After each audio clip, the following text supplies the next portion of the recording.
Howdy, peeps, and welcome to another episode of Talking Paranormal with the Old Man. And as usual, I am the Old Man.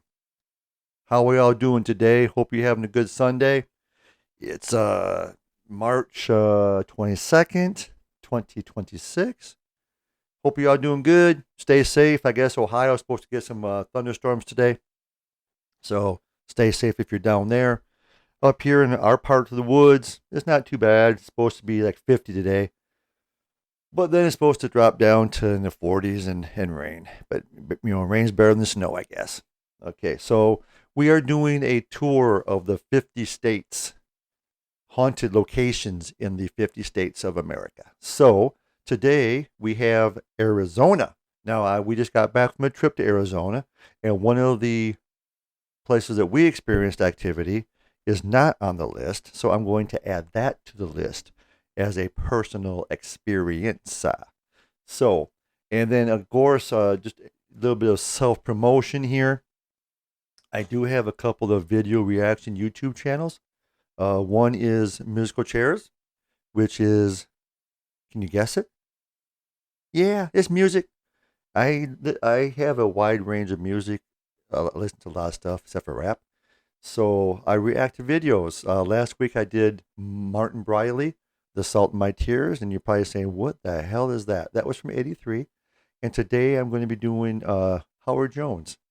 And we saw him a couple of times, and he still puts on a good show. So again, it's Musical Chairs, and that's music, obviously reaction videos on YouTube. And my other one is Talking Paranormal with the Old Man. That's where I do reaction videos to the paranormal. Surprise, surprise, huh? So if you get a chance, go check them out. Subscribe for me, please, if you would, and like them. It helps me grow. Yeah, I mean, it's fun doing it. I like doing the podcast. I like doing the reaction videos. It's fun for me. So without further ado, let's do the 12 most haunted places in Phoenix, Tempe, and around Arizona. So let's start out. Okay, so, and this is just reading a little bit of the article here. This is the Phoenix New Times. And again, this is just a list. It's 12 of the most notorious spots in our state that are widely considered to be haunted. Now, okay, again, it's individual. Okay, that is, there's a word I'm trying to find and I can't think of it right now. That's up to congesture, if that's what I'm trying to find. It's it's not anyone's. This is not a definitive list, obviously, because there's a lot of other places that are haunted that they haven't encountered. They haven't been found yet. So I mean, there's a lot of mines in Arizona that are abandoned. A lot of buildings that are abandoned. We went to it's in outside south side of Tombstone. It's called the Thing, and it's like a roadside attraction. It was fun. It was fun. And then we went over to hour away. We drove to Johnny Ringo's grave, which was cool. And then when we came back, after the fact that were already home here in Michigan, I looked and I'm like, oh man, there was like a couple of abandoned like small towns. Like I guess they would be considered a ghost town. I guess basically, or technically. And they had one had like like old jail that was gone. The other one had an old jail that was gone. So and just the ruins were left. So yeah, so we kind of missed out on some of that kind of stuff. So and I'm just trying to illustrate that there are other places that are haunted. This is not by any stretch of the imagination a definitive list. This isn't like, oh my God, these are the 12, only the 12 in the, no, it's not. This is just a list that somebody at the Phoenix New Times put out. So I will read the little introduction. So it says, it seems like every vintage building still standing in Arizona has a story to tell. And sometimes these tales include a ghost or two. Well, we can only hope. Just ask the proprietors of Casey Moore's Oyster House in Tempe, the Tombstone's Birdcage Theater. We were there, yay! Or the Hotel Monte Vista in Flagstaff, all of whom claim their places are domains of specters, spirits, and other supernatural phenomena. Ooh. All right. They aren't the only locations where thank you. Thank you. They aren't the only locations where ghosts are reportedly known to frequent. A number of historic locations around the valley and throughout Arizona are widely considered to be haunted, ranging from old hotels and theaters to mines, prisons, and even airplane cemeteries, which that is on this list, by the way. So again, here's a look at 12 of the most notorious spots in our state, being Arizona, that are widely considered to be haunted. That's my scary voice. Okay, so the first one on the list, and again, I must mention, no particular order, is Northern Arizona University's Morton Hall, and they even give the address. You know what? Why not? They give me the address. Let's give out the address: 224 McMullen Circle in Flagstaff. The near century old. Now I say that don't look like that's a century old. Well, yeah, maybe it does. Maybe it does. Okay. So the near, I do see pictures, by the way, so that's why I'm saying, wow. Okay.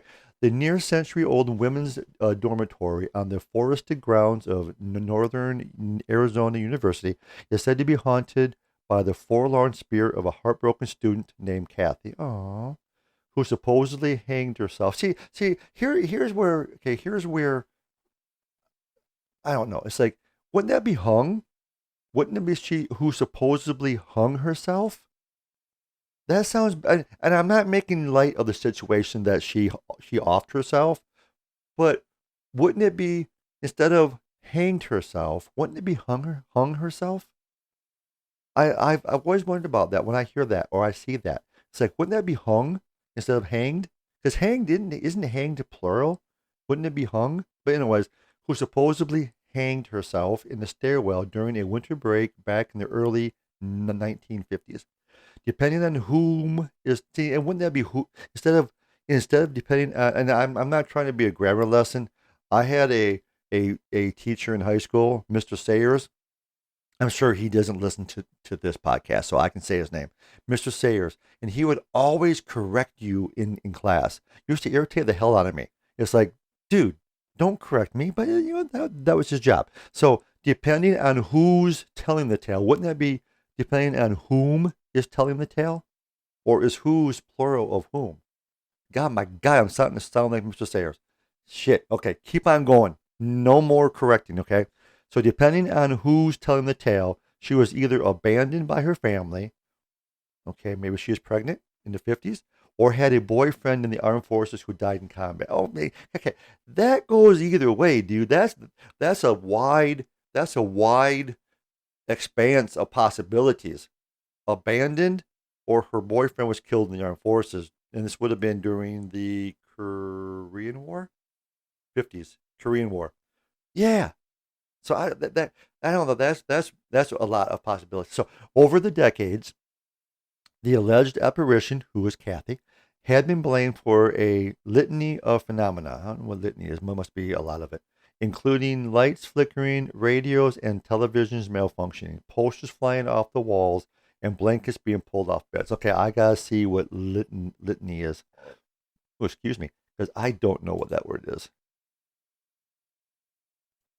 So let's see this really fast. What litany means?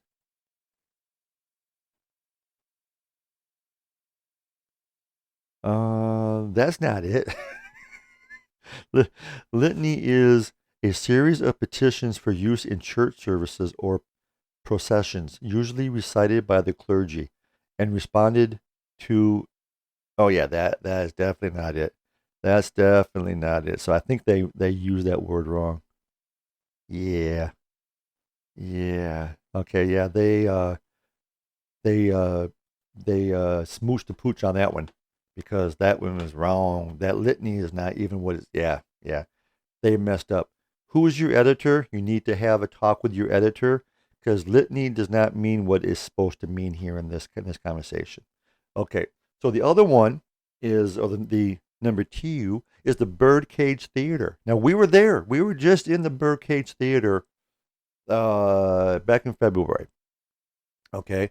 So this is 535 East Allen Street in Tombstone. Now Allen Street, if you're not familiar with Tombstone, Allen Street is the air quotes historic district of Arizona, and that's where the saloons are at. That's where all the Birdcage Theater. That's where all the gift shops, all that stuff is on Allen Street. It's a dirt street. It covers or yeah it covers entails it entails two whole blocks, and it's the main drag. And they tried to make it like it was back in the 1800s. So the sidewalks are wooden planks. They have places to tie up your horses, which I did not see a horse in Tombstone when we were there.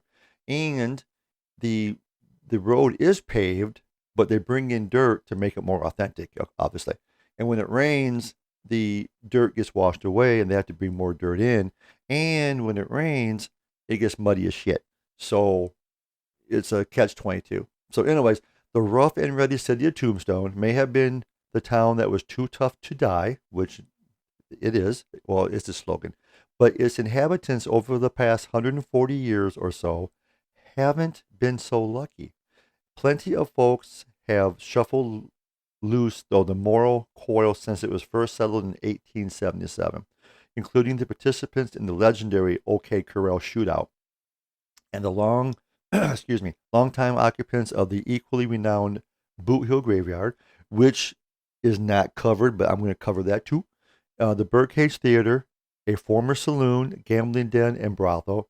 Hey, your Birdcage Theater is like your modern day Walmart, where you can go to Walmart, get your tires rotated, oil change, your eyeballs with new glasses, pharmacy for your drugs if you can't keep it up. Well, other things too. Sporting goods, electronics, food, clothing, anything you basically want. Okay, this is what the Birdcage Theater: a saloon, a gambling den, and a brothel. Hello. Also saw plenty of bloodshed in its day, as 16 different deadly gunfights took place on the historic property. As such, this former house of ill repute is a hotspot for alleged ghost sightings and encounters with or otherworldly beings. Okay, so when we were there, we were going to take the ghost tour or the ghost investigation tour at night, but I got turned off, and I'll be the first to admit I don't like people generally. And we were in there taking pictures, and this family comes in of like four freaking teenage girls and her mom, and the dude is giving us like a brief history of the Tombstone Theater, or the Tombstone Theater. I'm sorry, the Birdcage Theater, and she was talking over him. So it's like, you know what? Screw this. Let's just take. So we left, and we left on Friday. On that Friday, we were there Thursday, Wednesday. We were there Wednesday. No, Thursday. We were at the Birdcage on Theater Thursday morning or Thursday afternoon. When that's when we came back. Yeah, okay. So I'm like, okay, I don't care about doing this. So we went back Friday morning, and we did our own self-guided tour. Now, I will admit, I envisioned the Birdcage Theater to be a little bit bigger than what it was. To be honest with you, I mean, I understand it's from 1881. One of the original buildings built in Tombstone.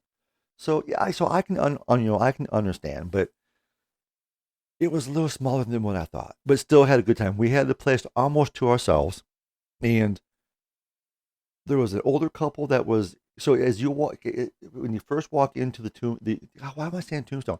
The Birdcage Theater, you're in like the saloon part of it. That was the saloon back in the day, and I bought some poker chips that have white herb on them and picture of the Tombstone. God, mama, oh, Birdcage Theater. It's got a picture of the painting. Oh shit, the Fatima painting. It's got a picture of, it'll say, who, oh, I want to be your Huckleberry. And it has a couple of other pictures on it. So so when you leave the first part, which was the actual bar, then you go into the part that was the actual theater. The stage is if you walk in, pay, go through the bar, pay, you go in, and you're in the theater section of it. Straight to your left is the theater. The bird cages are up to both sides on your left and right. You go through the door up the stairs. You're in the backstage area, and then when you leave the backstage area, you go down some stairs, and you're in where they have the poker games. And then when you leave that area, you're in the actual gift shop. Okay, so I spent a boatload of money in the gift shop, but I got caught up in it. But anyways, so we did catch a couple of things that could be paranormal. I had my thermal imaging camera, brand new one, tested out in the field. Had my full spectrum camera. Had my phone, obviously. So I took some pictures and videos. Didn't really get anything. A couple of times there was a couple of like a banging sound, and I don't know if that was anything paranormal or someone was up top there caused it. I'm not sure. But I did have some satisfaction though. If you listen to me, you know I have a dislike for Zach Bagans.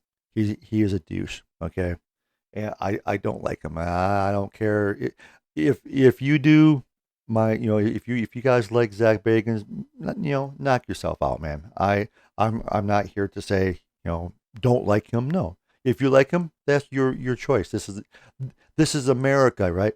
But I don't like him. He's a douche. Okay, but anyways, I guess when we went to go pay, she said the person in the gift shop said that behind the counter there is like a big TV monitor with like, oh shit, probably about 12 to 15 cameras.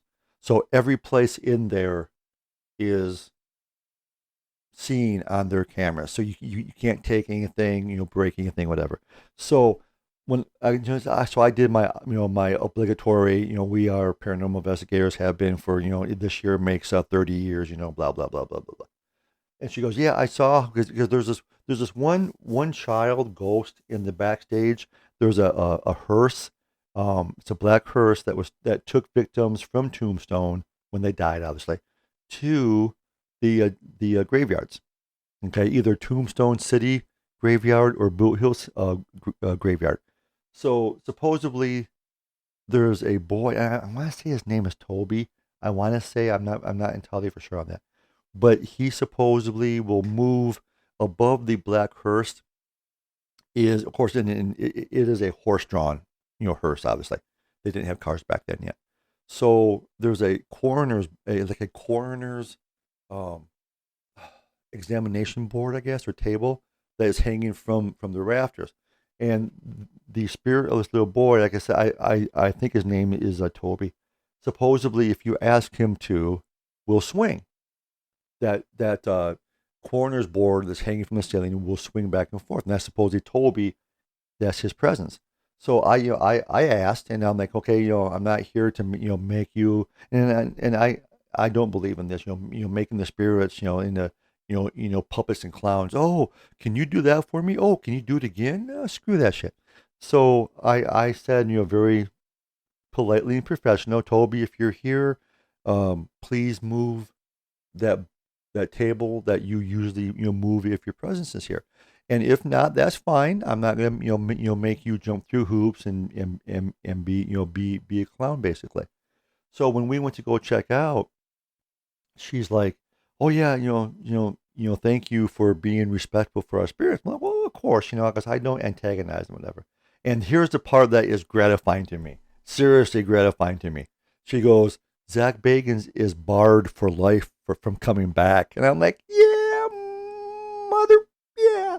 I'm like, "Yeah." I don't like him anyway. She goes, "Yeah." She goes, people don't realize that if you antagonize, because he was, as you see his show, he antagonizes stuff, the spirits. So he was antagonizing the spirits, and she goes, yeah, so you antagonize them, you leave, and we have to still stay here and, and coexist with them. Well, and she goes, and if you make them mad, it's going to make our life hell because now you have, and obviously you have a pissed off spirit. So yeah, so that's the only satisfaction I got was Zach Bagans is barred for life. Yeah, suck on that, Zach. Useless piece of crap. But the other one here, they did mention Boot Hill Graveyard. Now we did have an experience in Boot Hill Graveyard. That's only, I would say, from the Tombstone Theater. God, what am I saying Tombstone Theater for? Jesus Christ. Birdcage Theater. God, McFly. Hello, McFly. Birdcage Theater. It's only about, I think, about 2 or 3 miles outside of town, heading towards Benson, which would take you back out towards the highway. And we we were there twice. Once we got something. We got an apparition, but it's more like it was like your atypical ghost you see on TV back in the days, like Casper. It was shaped like a sheet, like a white sheet. We got him. We captured that with our full spectrum camera. So we went back the following day just to make sure that it was what wasn't anything else, and it wasn't. There wasn't anything else there. But where that was at was near a grave that said unknown. So that was our personal experience in Tombstone. See, I said it right. Tombstone, yay! Okay, so the next one, excuse me, is the Arizona State Prison Complex, and I think it's is it still working? Is it still I have to check that one out. Is that still give me a second, guys. I want to see if it's still a prison or if you can do investigations there. Because I would be definitely curious to see. Oh no, it looks like it's still a working prison. Well, shoot. Yeah, yeah, it's still a working prison. Okay, never mind. All right, so the Arizona State Prison Complex is at 1305 East Butte Avenue in Florence. So death sentences have been carried out at the Florence prison since 1910, according to the Arizona Department of Corrections website. Roughly 100 inmates have been executed during the past century inside the confines of the state's first Huskow? I don't know what the hell that is. Okay, again, guys, I'm sorry. I gotta see what Huskow? What the hell that is? I have no idea what that is. Hus, I think it's Huskow.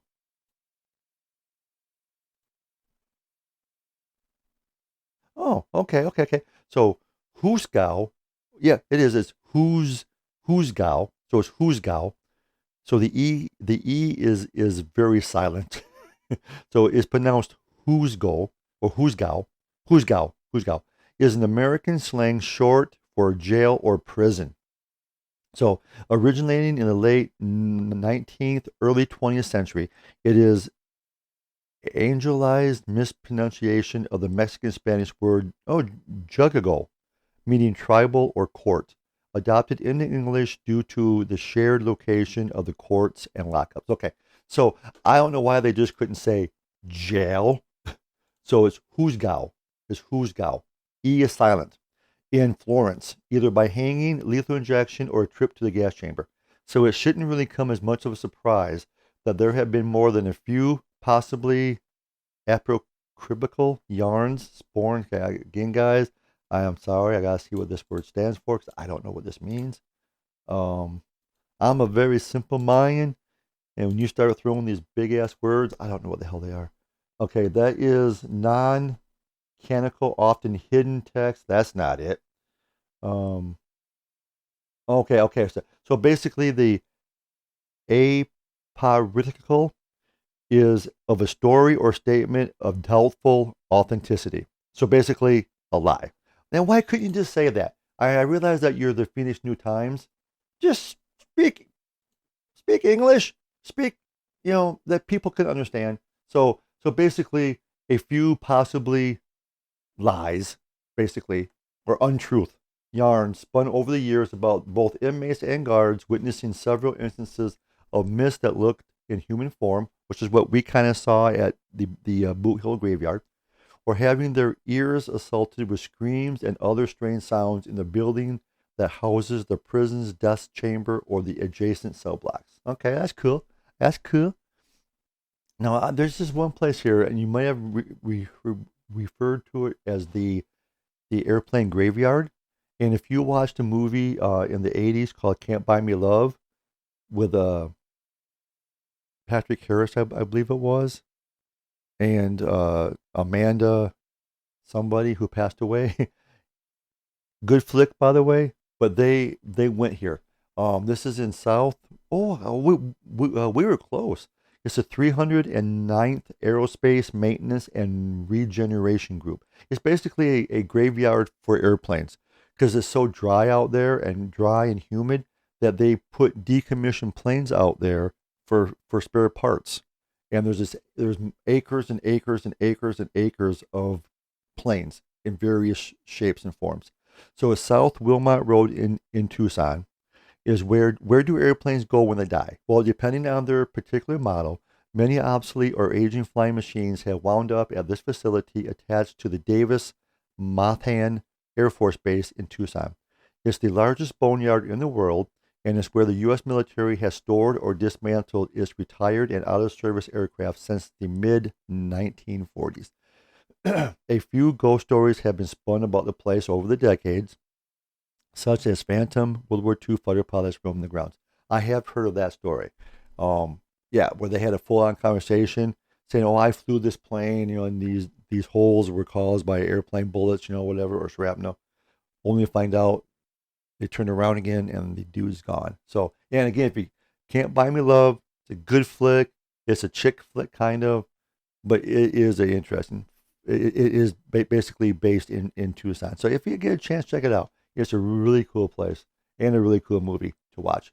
Okay, Oliver House, 26 South Avenue, Bisbee. Bisbee is about a half an hour southwest of Tombstone. This funky, what was it? Was it the Oliver House? Okay, okay. Backdoor breakfast. Okay. So, anyways, this funky two-story red and brick. Oh, I'm sorry. I can't read. I can't talk, and I can't read either today. Two-story bed and breakfast dating back to the early years of the 20th century is a favorite of ghost hunters everywhere. Ooh, I did not know this. Due to its bloody history, per local lore, urban legend, the former boarding house has been site of numerous murders stemming from cases of adultery. One particular grisly tale involves a cop who blew away his cheating wife, holy shit, and her paramour in the 1920s before going on to slaughter more than a dozen other. Really? I never heard this before. Over the years, guests at the Oliver House have reported such unusual occurrences as doors and shutters closing, ghostly footsteps in the hallways, and sounds of gunshots. Well, no shit. If that dude supposedly shot more than a dozen other people, so he killed 14 people in this place. Wow. Okay. Okay. The Hotel Monte Vista. Oh, that still looks like it's still here. It's in Flagstaff. I would stay there. Yeah, I definitely stay there. Um, it's 100 North San Francisco Street, Flagstaff. Oh, really? I did not know this. Many a celebrity has laid their head at the historic Flagstaff Hotel, including such famous names as Michael J. Fox, Susie Sue, I don't know who that is, and the late Bob Hope. These celebrities are nowhere near as colorful as this rogues gallery of resident spirits, though. According to the hotel's website, spirits like the Meat Man, a regular guest would hang raw meat from the chandeliers in his room. That must have smelt like crap. Or the late bank robber who bled to death in a Monte Vista downstairs cocktail lounge in the 1970 supposedly haunt the place. There's also the Phantom Bellboy, an infant who cried. Well, wait a minute. The Phantom Bellboy, an infant who cries out regularly in the building's basement. Well, that's kind of sad, but why is he a bellboy? Isn't a bellboy someone who takes your luggage up to your room and you have to tip them? Or they'll give you a look like you cheap bastard? Oh. I'm sorry. There's a comma there. I'm sorry. Okay, yeah, that's why punctuation is important, people. Okay, so there's also the Phantom Bellboy. Okay, comma. Okay, I'm sorry. I didn't read the comma or see the comma. An infant who cries out regularly, as you were, in the building's basement, which is kind of sad, and the spirit of an elderly woman who reportedly can be seen in a rocking chair near the window of one third floor room. What room is it? See, this is what I'm talking about. What room is it? Give me specifics. So if I want to go there, I can stay there. That's how people talk these days, man. I don't understand that shit. Uh. Okay, Orpheum Theater, 203 West Adams Street. This downtown Phoenix gem, it does look kind of cool. And former vaudeville house, which first opened in 1928, has more to offer besides its gorgeous, well-appointed interior and vintage atmosphere. The Orpheum Theater staff swear, don't swear, kids. It's not nice. There are many more than a few ghosts to be found inside. Chief among them is an apparition named Maddie, who supposedly inhabits the balcony and is what balcony, and famous for nudging or smushing patrons during performances. I think she's getting kind of frisky, if you want to know my opinion. In other words, if you dare speak up during the show of the opium, you may wind up hearing a voice from the great beyond telling you to shut the hell up. Well, it didn't say shut the hell up, it says shut up. Okay, okay, okay, I see, okay. The next one is the Jerome Grand Hotel. Oh shit! Used to be an insane asylum. Oh God! Can you imagine? It's like here in Michigan, in Traverse City, the old Traverse City State Hospital.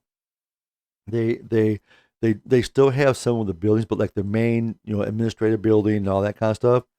The first floor has shops and restaurants, and the second floor is condominiums. Can you imagine living in a condo in a room that someone who is mentally ill stayed at?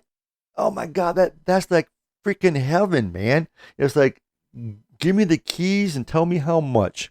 I'm there. That would be so freaking cool. Okay, anyways, back to business here. Okay, the Jerome Hotel. Oh, that is so freaking cool, dude. That is so cool. Okay, um, okay, so Jerome's. Okay, I don't see where this is going here. Hold, wait. Wait, I don't understand this. Hold on, because it doesn't look like. Okay, hold on. Let me not put the horse in front of the carriage. Well, actually, I got that wrong. I fucked up. Let me now put the carriage in front of the horse. Let me read the story first. Jerome's reputation as a ghost town is well earned, considering the quaint hillside hamlet in northern Arizona is filled with infamous yarns about specters and spirits that haunt its historic buildings. None is as notorious, though, as the monolithic four-story Jerome Hotel that looms over the rest of the town, debuting, or I like to say debuting, in 1927. Yeah, as the United Verde Hospital. Ooh, see, it was a hospital and an insane asylum. Ah, that's cool.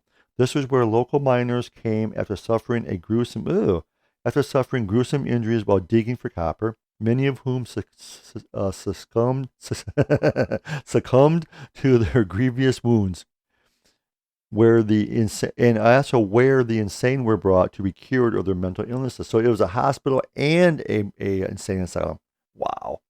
After closing in 1950, the building reopened some 47 years later as a vintage hotel where many a guest has supposedly been scared by visitors of phantom nurses, faint cries of distress, or the odd scream of, dude, seriously, it was a hospital.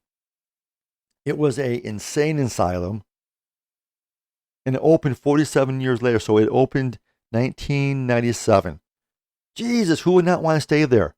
Raise your hands. Me, who'd want to stay there? Oh my God, that is so freaking cool. God dang, man, I would be there now. I wish I would have known this when we were in Arizona, but I'm retiring at the end of this year, so road trip, road trip to Jerome. Oh, definitely. Well, you know what? Just for shits and giggles, real fast. Let me see where the hell that's at compared to where I was at, because I want to go there. So Jerome, Arizona. Okay, let's do directions to Phoenix, because you're probably flying to Phoenix. Let's see how far this bitch is away. Oh, that's not too bad. That's not too bad. It's only an hour and a half outside of Phoenix. Wow. Well, we're talking about going to Monument Valley. Road trip. Road trip. Oh, man. fly into Phoenix, drive into Jerome, spend the night in Jerome, and then continue to Monument Valley. Oh yeah, I'm there, dude.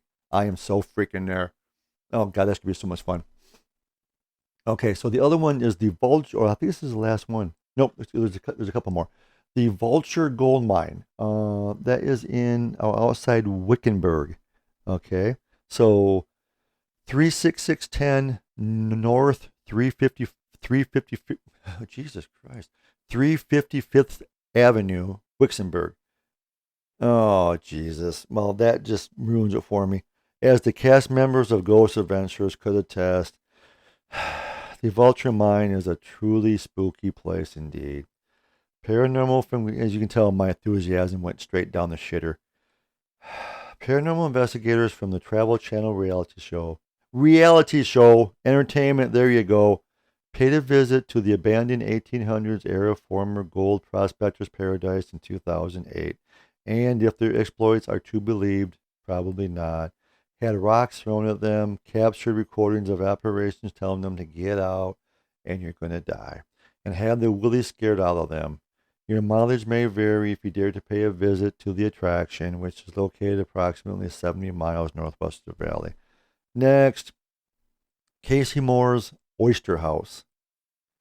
Okay, so this house was originally, does it tell you that? No. Okay, it tells you that the W.A. Moore House was built in 1910 and is now the Casey Moore's Oyster House. Oh, a cute little house. There's a family of what? One, two, three, four, five, six. There's a family of eight out on the front porch. Nice house for eight for that time period. So the Casey Moore's Oyster House is at 850 South Ash Avenue in Tempe. One of the many charms of this popular haunt, for not haunt as far as hauntings, but haunt as far as a gathering place for ASU students and Tempe residents, is all the legends that have been built up over the decades regarding this resident or its resident ghost. The most famous of which was a gal who lived upstairs in the former boarding house and residence built in the 1910, which I mentioned, and was strangled upstairs by her jilted boyfriend. Various neighbors have reported seeing figures moving around after closing time through the windows of Casey Moore's second floor, now mostly unused, and employees have also had a few close encounters with anonymous apparitions over the years. Heck, Phoenix New Times, for which I'm reading this in, even investigated the legend for ourselves back in 2008. Now, so I wonder if that's any correlation that because the Ghost Adventure people were there and Zach was there in 2008, maybe we need to go back to 2008 too. Because, guys, if they found something, it has to be real.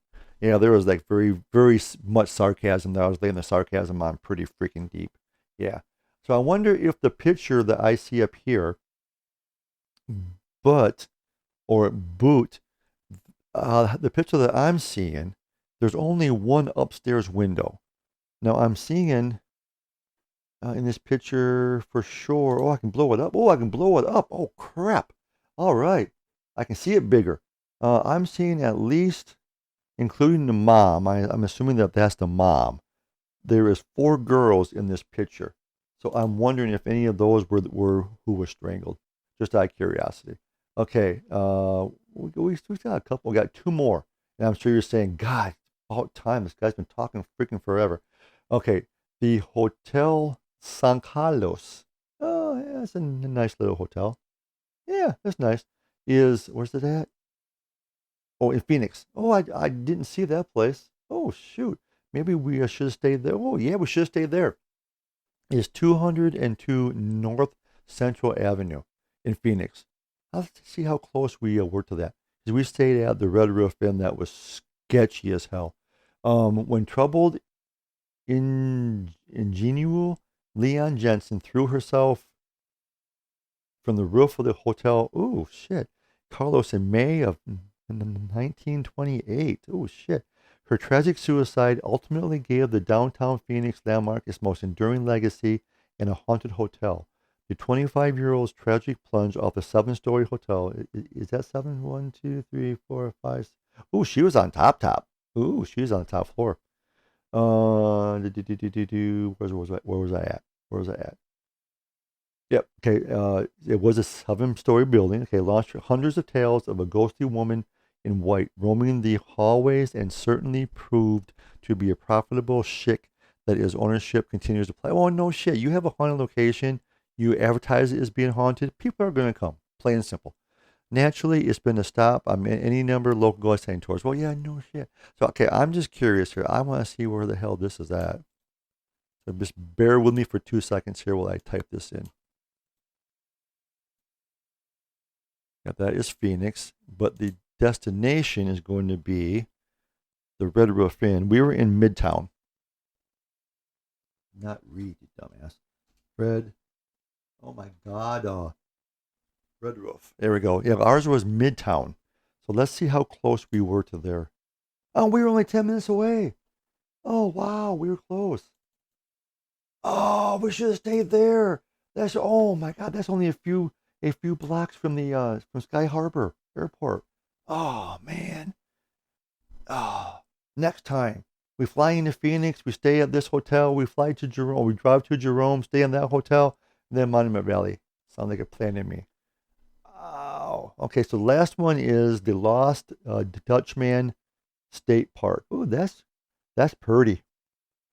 There are allegedly both gold and ghost in them there hills. Oh, that's pretty. Some cacti. That's nice. Okay, so this is 6109 North Apache Trail, Apache Junction. Though a scenic state park, Lost Dutchman is historic and spooky as hell. Yes, the Superstitions Mountain. I heard this Superstition Mountains. I've heard that. Allegedly hold the fabled Lost Dutchman's mine, which is also supposedly haunted and guarded by spirits. Dozens of people have lost their lives searching for the lost Dutchman mine. Oh, no shit. Or gold, or both. Scattered at the foot of the Superstition Mountains area are holes dug into the earth by desperate miners called prospectors. Yeah, well, they're not desperate. They're just prospectors. They're miners trying to find gold. Searching for that also rare yellow metal we know as gold, says Lost Dutchman Park manager Tim Christoph. Gold fever was rampant in the Old West and somewhat for a few souls today. Nearby residents have reported shadows, lights, and of course, tons of hearsay. Okay, from the picture that I'm seeing, what nearby residents? This is literally in Timbuktu, Arizona. There's nothing but mountains around this place. So who the hell are the nearby residents? Yeah, I think you need to do some more investigating there, Phoenix New Times, because there's no nearby residents there, man. Not that I can see. All right, guys, there you have it. This is the top 12, was it? The top 12? Yes, the top 12 most haunted places. I added one more, the Boot Hill Graveyard and Tombstone. So that's 13. 13 most haunted places in Phoenix, Tempe, and around Arizona. What do you think? Again, if you live in Phoenix, or I'm not even Phoenix, hell, if you live in Arizona or any of these places where I mentioned, if you've been there, let me know. Shoot me a message, shoot me an email.